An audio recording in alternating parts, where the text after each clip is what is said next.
प्रणाम। आज सर्वात सिद्धि योग है, शुक्रवार है और पूर्व भाद्रपद नक्षत्र है और साथ में आज का जो योग बन रहा है वो बहुत ही शुभ बन रहा है। जिस दिन श्री यंत्र की प्राण प्रतिष्ठा, श्री यंत्र की सिद्धि, श्री यंत्र को अभिषेक करने के लिए बहुत ही उत्तम रहता है। तो आज मैं अभिषेक करूंगा श्री यंत्र का। ये आपके सामने है महामेरु गोल्डन श्री यंत्र। आप देख सकते हैं, दर्शन कर सकते हैं, ये संपूर्ण सिद्ध किया हुआ है महामेरु गोल्डन श्री यंत्र। और इस यंत्र को संपूर्ण सिद्ध किया हुआ है। इसे आज हम अभिषेक करेंगे। देखिए यहाँ पर इस यंत्र को प्योरली अष्ट धातु से बनाया गया है। अष्ट धातु के अंदर सबसे बड़ी चीज है गोल्ड का होना। जब तक श्री यंत्र के अंदर गोल्ड नहीं होता है तब तक वो लाभ नहीं देता है, ऐसा शास्त्र का मत है। तो आज हम अभिषेक करेंगे, आप देखिए। और दूसरी बात, सबसे बड़ी चीज ये है, जिन लोगों ने हमसे श्री यंत्र मंगवाए हैं, बहुत सारे लोग ऐसे हैं जिनको हमने ये श्री यंत्र दिए हुए हैं, सिद्ध किए हुए। ये बहुत बड़ी साइज का है, छोटा नहीं है। उन लोगों को भी अभिषेक नित्य करना चाहिए, क्योंकि इसकी जो सिद्धि की जाती है पहले, वो सिद्धि ही महत्वपूर्ण है। और जब इसके अंदर प्राण आ जाते हैं, ये संपूर्ण चैतन्य युक्त सिद्ध हो जाता है। बाद में इसका संपूर्ण रूप से पूजा अभिषेक करने से सर्व प्रकार की जीवन में सफलता प्राप्त होती है। चाहे कोई भी समस्या हो जीवन में, चाहे कैसी भी समस्या हो, छोटी हो, बड़ी हो, घर की हो, बाहर की हो, चाहे कोई भी हो, इस यंत्र से हर मनोकामना पूर्ण होती है। तो आज मेरे साथ अभिषेक में जुड़िए और केवल दर्शन करिए। आप दर्शन करेंगे तो भी बहुत है, क्योंकि और हाँ, एक बात, कई लोग मुझे कहते हैं अगर ये श्री यंत्र मंगवाना है, हमको बनवाना है, सिद्ध करवाना है, तो कैसे करें, क्या करें? तो आप हमारे व्हाट्सएप नंबर जो यहाँ पर आपको स्क्रीन पर दिखाई देगा, वहाँ पर आप संपर्क कर सकते हैं और आपको संपूर्ण जानकारी दी जाएगी यंत्र के बारे में। आज हम अभिषेक करेंगे, किन किन चीज़ों से बता दूं। जल में थोड़ा सा केसर, साबुत केसर थोड़ा सा डालेंगे, उसमें हल्दी डालेंगे, रोली कुमकुम जो कहते हैं, हल्दी कुमकुम कहते हैं वो, थोड़ा सा शहद डालेंगे। और इसके अंदर शक्कर नहीं डाली जाती, उसमें फिटकरी होती है, इसलिए शक्कर नहीं डाली जाती। इसमें शुद्ध हल्दी डाली जाती है। गंगा जल थोड़ा सा डालेंगे। गंगा जल अति आवश्यक रहता है, क्योंकि गंगा जल होने से गंगा जल होने से इसकी शुद्धता बनी रहती है। इसीलिए अभिषेक के जल के अंदर थोड़ा सा गंगा जल भी डाल दिया करिए, जिसकी वजह से इसकी शुद्धता बनी रहती है। यहाँ पर देखिए, अभिषेक करने के बहुत सारे तरीके हैं। कई लोग कलश से अभिषेक करते हैं, कई लोग चम्मच से अभिषेक करते हैं।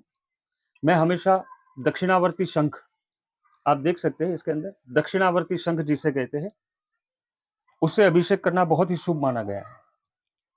तो हम अभी अभिषेक शुरू करते हैं। तो मैं ये चाहूंगा कि आप बने रहिए हमारे साथ। हम अभिषेक अभी शुरू कर रहे हैं। देखिए, जल को लेकर जो हमने जल बनाया है, उसको अभिषेक में लेकर दक्षिणावर्ती शंख के अंदर लेकर इसका अभिषेक शुरू करना है। अभिषेक में सबसे बड़ी चीज है, अभिषेक करते वक्त दो ऐसे मंत्र हैं जो मैं यहाँ उच्चारित नहीं करूंगा, क्योंकि वो गुरु आदेश से ही किसी को बताया जाता है, बाकी वो किसी को नहीं बताया जाता। तो इसीलिए मैं वो उच्चारित वीडियो में नहीं करूंगा। बाकी कुछ मंत्र ऐसे हैं जो सर्वमान्य है, वो आप कर सकते हैं। इस पर अभिषेक करने से पहले सबसे बड़ी चीज है, आपको एक छोटा सा मंत्र सब लोग जानते हैं, कमला मंत्र जो है, ओम श्रीम ह्रीम श्रीम कमले कमलालय प्रसिद्ध प्रसिद्ध श्रीम ह्रीम श्रीम महालक्ष्मी नमः। ओम श्रीम ह्रीम श्रीम कमले कमलालय प्रसिद्ध प्रसिद्ध श्रीम ह्रीम श्रीम महालक्ष्मी नमः। ओम श्रीम ह्रीम श्रीम कमले कमलालय प्रसिद्ध प्रसिद्ध श्रीम ह्रीम श्रीम महालक्ष्मी नमः। ओम श्रीम ह्रीम श्रीम कमले कमलालय प्रसिद्ध प्रसिद्ध श्रीम ह्रीम श्रीम महालक्ष्मी नमः। ओम श्रीम ह्रीम श्रीम कमले कमलालय प्रसिद्ध प्रसिद्ध श्रीम ह्रीम श्रीम महालक्ष्मी नमः। ओम श्रीम ह्रीम श्रीम कमले कमलालय प्रसिद्ध प्रसिद्ध श्रीम ह्रीम श्रीम महालक्ष्मी नमः। ओम श्रीं ह्रीं श्रीं कमले कमलालय प्रसीद प्रसीद श्रीं ह्रीं श्रीं महालक्ष्म्यै नमः।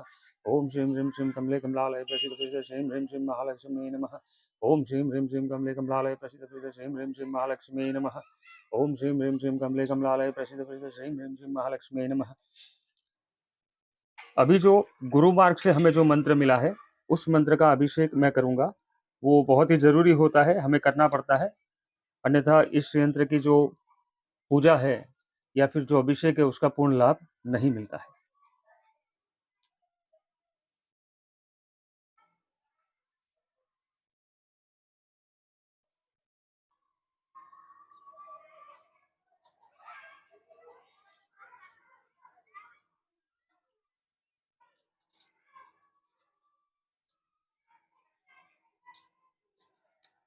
अब हम करेंगे श्री सूक्त स्तोत्र।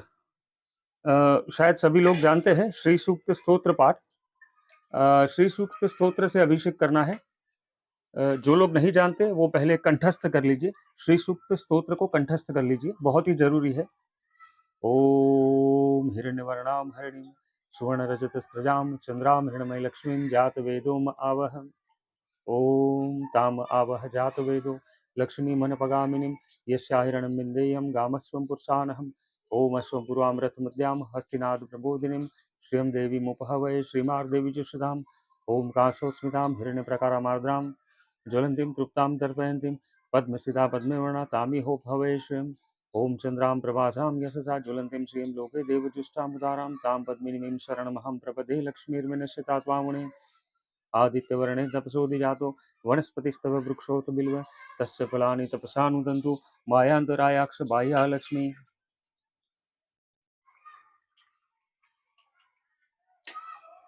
ओम उपेतु महादेव सकः कीर्तिश्च मणिनाथः प्रादुर्भूतो सुराष्ट्रेऽस्मिन् कीर्तिमृद्धिं ददातु मे। श्रुत्पिपासां लां ज्येष्ठां लक्ष्मीं नाशयाम्यहम्। अभूतिं समृद्धिं च सर्वानिर्णोद मे गृहात् गन्धद्वारा दुरादर्शां नित्यपुष्टां गरिष्णीमीश्वरी सर्वभूतानां दामिहो भवेशयम्। मनसः काममाकुन्तीं वाचः सत्यमसि पशुना रूपमन्यस्य मयि श्रीशतां यशः। कर्दमेन प्रजाभूता मयि सम्भव कर्दम श्रियं वासय मे कुले मातरं पद्ममालिनीम्। आपस्तजन्तु स्निग्धानि चिक्लित्वस्मे गृहणीचदैवी मातरं श्रियं वासय मे कुले। आद्रां पुष्करणीं पुष्टिं पिङ्गलां पद्ममालिनीं चन्द्रां हिरण्मयी लक्ष्मीं जातवेदो मावह। आद्रां यकर्णीं यष्टिं सुवर्णाय ममालिनीं सूर्यां हिरण्मयी लक्ष्मीं जातवेदो मावह। ॐ तामावह जातवेदो लक्ष्मीमनपगामिनीं यस्या हिरण्यं प्रभुतं गावो दास्यस्वान्विन्देयं पुरुषानहम्।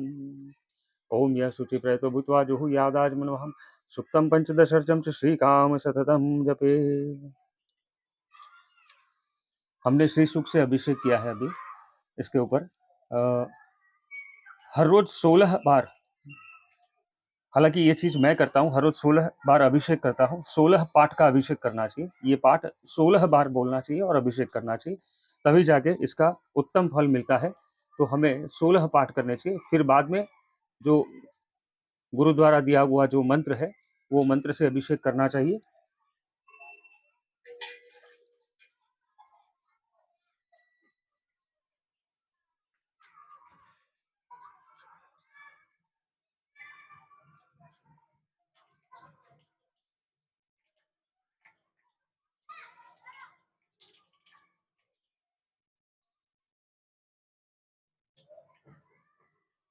अब वही जो कमला मंत्र पहले हमने किया था, जो अभिषेक, उस मंत्र का। ओम श्रीं ह्रीं श्रीं कमले कमलालय प्रसीद प्रसीद श्रीं ह्रीं श्रीं महालक्ष्म्यै नमः।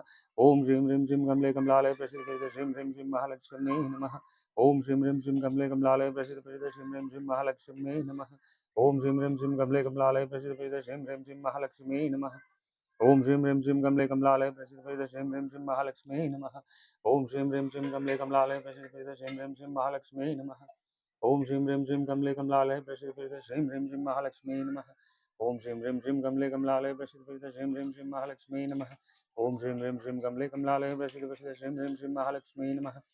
ओम श्रीं ह्रीं श्रीं कमले कमलालय प्रसीद प्रसीद श्रीं ह्रीं श्रीं महालक्ष्म्यै नमः। ओम श्रीं ह्रीं श्रीं कमले कमलालय प्रसीद प्रसीद श्रीं ह्रीं श्रीं महालक्ष्म्यै नमः। ओम श्रीं ह्रीं श्रीं कमले कमलालय प्रसीद प्रसीद श्रीं ह्रीं श्रीं महालक्ष्म्यै नमः। अगर आप लक्ष्मी जी के कोई और मंत्र भी जानते हैं, तो भी उस मंत्रों से भी अभिषेक कर सकते हैं। हालांकि यहाँ पर आपको मैं बता दूं, लक्ष्मी अष्टक का पाठ इसके सामने करना चाहिए। श्री सूक्त का पाठ तो सबसे उत्तम है। साथ-साथ में लक्ष्मी का जो मूल मंत्र है, जो अभी मैंने बताया जिससे अभिषेक कर रहे हैं, वो मंत्र भी आपको करना चाहिए। ओम श्रीं ह्रीं श्रीं कमले कमलालय वशीकरण श्रीं ह्रीं श्रीं महालक्ष्मी नमः।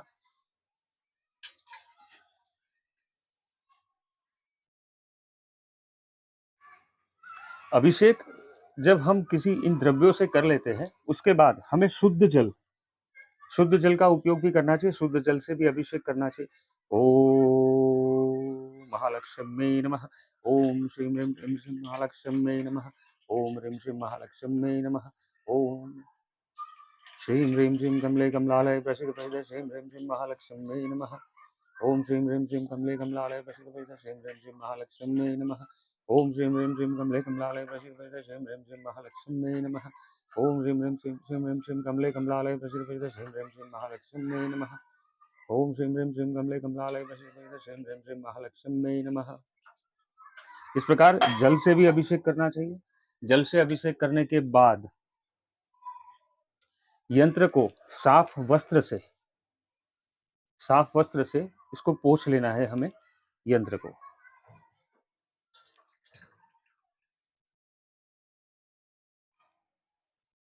बिल्कुल साफ वस्त्र से।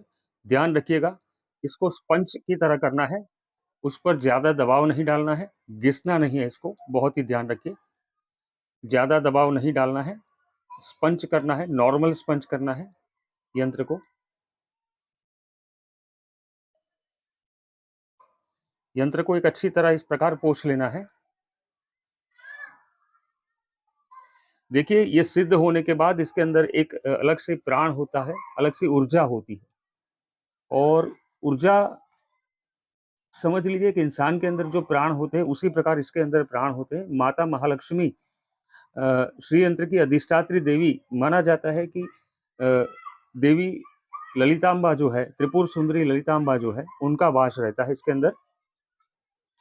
और इनका अनादर नहीं करना चाहिए, ना ही इनको तकलीफ हो, इस प्रकार से हमें ये श्रीयंत्र को पोंछ लेना है। बिल्कुल आपके सामने है, श्रीयंत्र को हमने कंप्लीटली पोंछ लिया है, आप देख रहे हैं। अब इसको हम स्थापित करेंगे पीले वस्त्र पर। पीले वस्त्र पर हम इसे स्थापित करेंगे। मैं आपको इसके एक सहज रूप से बहुत अच्छे दर्शन करवाऊँगा, आप बिल्कुल निश्चिंत रहिए। कई लोग इसे लाल वस्त्र पर भी स्थापित करते हैं, उसमें कोई दिक्कत नहीं है, लाल वस्त्र पर भी कर सकते हैं। मैं ज़्यादातर पीले वस्त्र इसके लिए ज़्यादा इस्तेमाल करता हूँ, पीले वस्त्र का उपयोग ज़्यादा करता हूँ। और पीले वस्त्र का जो है, वो बहुत ही शुभ माना जाता है, क्योंकि लक्ष्मी जी को अति प्रिय है विष्णु जी, और विष्णु जी के जो वस्त्र है, वो पीले हैं।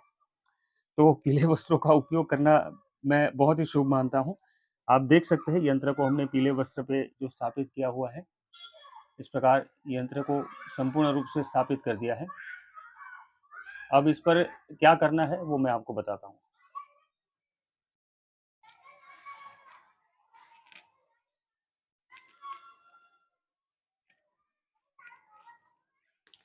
इस पर हमें आप अलग-अलग प्रकार के द्रव्य भी अर्पण कर सकते हैं। लेकिन ख़ास तौर पर इस पर चढ़ता है हल्दी कुमकुम, जो मार्केट में कई जगह पर डुप्लीकेट भी मिलता है, कई जगह पर ओरिजिनल भी मिलता है। तो कोशिश ये करें कि ओरिजिनल आप कहीं से उसे प्राप्त करिए, क्योंकि ओरिजिनल होगा तो आपको बेनिफिट मिलेगा। ओम महालक्ष्म्यै नमः। ओम त्रिपुर सुंदरी देव्यै नमः। ओम श्रीं ह्रीं श्रीं कमले कमलालये प्रसीद प्रसीद श्रीं ह्रीं श्रीं महालक्ष्म्यै नमः। वही मंत्र से हमें इस पर जो है रोली कुमकुम जो है चढ़ाना है। ओम श्रीं ह्रीं श्रीं कमले कमलालये प्रसीद प्रसीद श्रीं ह्रीं श्रीं महालक्ष्म्यै नमः। ओम श्रीं ह्रीं श्रीं कमले कमलालये प्रसीद प्रसीद श्रीं ह्रीं श्रीं महालक्ष्म्यै नमः। ओम श्रीं ह्रीं श्रीं कमले कमलालये प्रसीद प्रसीद श्रीं ह्रीं श्रीं महालक्ष्म्यै नमः। हालाँकि मैं अपने गुरु मंत्र के यहाँ पर वीडियो में नहीं बता सकता हूँ। जो गुरु द्वारा श्री यंत्र की पूजा दी गई है हमें, वो हम उजागर नहीं कर सकते, क्योंकि गुरु का आदेश नहीं है। इसीलिए कुछ मंत्र ऐसे होते हैं जो आपको यूट्यूब पे या फिर इंटरनेट पे कभी नहीं मिलेंगे, क्योंकि ये बहुत ही कम लोग जो है इसको जानते हैं। हमें गुलाब के पुष्प लेने हैं और श्री यंत्र पर अर्पण करने हैं। गुलाब का पुष्प जो है वो श्री यंत्र पर अर्पण करने हैं। क्योंकि महालक्ष्मी को गुलाब अति प्रिय है, क्योंकि गुलाब के पुष्प अगर आप अर्पण करते हैं तो बहुत ही शुभ माना जाता है। मैं आपको पुष्प चढ़ाने के बाद इनके दर्शन करवाता हूँ। ये किस प्रकार आपको दिखेगा। ये बहुत ही सिद्ध यंत्र है। इस पर हज़ारों अभिषेक हो चुके हैं अभी तक, और इस पर समझ लीजिए यहाँ तक कि लक्ष्मी जी के कुछ ऐसे गुप्त मंत्र हैं, श्री विद्या के मंत्र हैं, उनसे इनको चैतन्य किया गया है। 7.25 लाख जप से चैतन्य किया गया है, और अभी तक समझ लीजिए कि 1000 से ज़्यादा अभिषेक हो चुके हैं इस पर।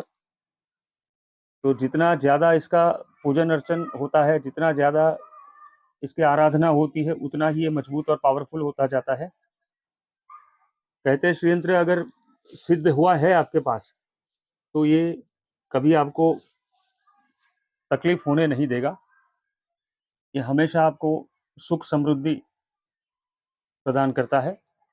तो आप देख सकते हैं श्री यंत्र को मैं ये पीले वस्त्र पर जो है आप दर्शन कर सकते हैं श्री यंत्र के।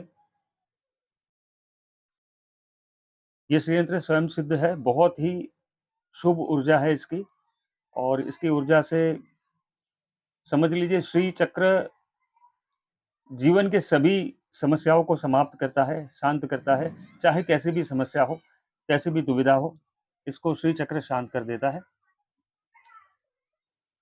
तो मित्रों, आपके सामने मैंने श्री यंत्र की अभिषेक विधि, यंत्र का दर्शन भी करवाया आपको। यंत्र कैसा होना चाहिए, कितना बड़ा होना चाहिए, किस प्रकार से होना चाहिए। क्योंकि यंत्र के अंदर जब तक प्राण नहीं आएँगे, कई लोग मार्केट से लाकर सीधा अभिषेक कर देते हैं, सीधा उसकी पूजा कर देते हैं, लेकिन उसके अंदर प्राण है नहीं। कोई व्यक्ति के अंदर प्राण नहीं है तो वो आपसे कैसे बात करेगा? वो आपकी विश कैसे पूरी करेगा? ऐसे ही इसी प्रकार से इसके अंदर अगर प्राण नहीं है, इसके अंदर अगर पावर नहीं है, तब तक वो आपका कुछ काम नहीं कर सकता है।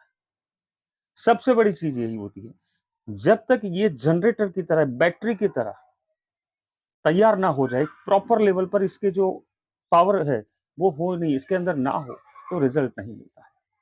तो मैं कहूँगा अगर आप इस प्रकार का श्रीयंत्र मंगवाना चाहते हैं, इस प्रकार का श्रीयंत्र बनवाना चाहते हैं, जो संपूर्ण रूप से सिद्ध किया हुआ हो, ये 8 बाय 8 इंच का श्रीयंत्र है, और इसके अंदर अष्टधातु से बना हुआ है, और इसके अंदर मुख्य रूप से गोल्ड को भी डाला गया है, क्योंकि गोल्ड के बगैर श्रीयंत्र का कोई बेनिफिट नहीं होता है। तो मुख्य रूप से गोल्ड भी डाला गया है, और साथ-साथ में इसको शुद्धिकरण करने के बाद प्रॉपरली प्राण प्रतिष्ठा, प्रॉपरली सिद्धि सब प्रदान किया जाता है। कम से कम 7 से 10 दिन लगते हैं इसको रेडी होने में। तो मैं ये कहूँगा कि अगर आप ये संयंत्र बनवाना चाहते हैं, तो अभी हमारे व्हाट्सएप पे संपर्क करिए, तुरंत ही संपर्क करिए। आपको पूरी विधि, क्या मूल्य रहेगा, सारी कुछ चीज़ें आपको बताई जाएगी। आशा करता हूँ अभिषेक विधि आपने दर्शन किया होगा अभिषेक विधि का, और दोबारा अगर मौका मिला तो मैं इसका जो हवन करता हूँ, हर हफ्ते में 1 बार मैं हवन करता हूँ। तो हवन की वीडियो भी यंत्र के सामने हवन की वीडियो भी मैं बनाऊँगा, और कोशिश करूँगा हवन की वीडियो भी बनाकर आपको दिखाऊँ कि हवन किस प्रकार करना चाहिए, और श्रीयंत्र का हवन जो होता है, लक्ष्मी सूक्त से, श्री सूक्त से, पुरुषोत्तम जो स्तोत्र पाठ है, उससे कैसे किया जाए, सब कुछ डिटेल में आपको हवन में बताऊँगा। दोस्तों, एक छोटी-सी बात है, अगर आपने हमारे चैनल को लाइक नहीं किया, सब्सक्राइब नहीं किया, तो प्लीज़ एक बार कर लीजिए, ताकि कम से कम हमारे कुछ वीडियोज़ जो नए आने वाले हैं, वो आप तक पहुँच जाए। बस इजाज़त चाहूँगा। नमस्कार।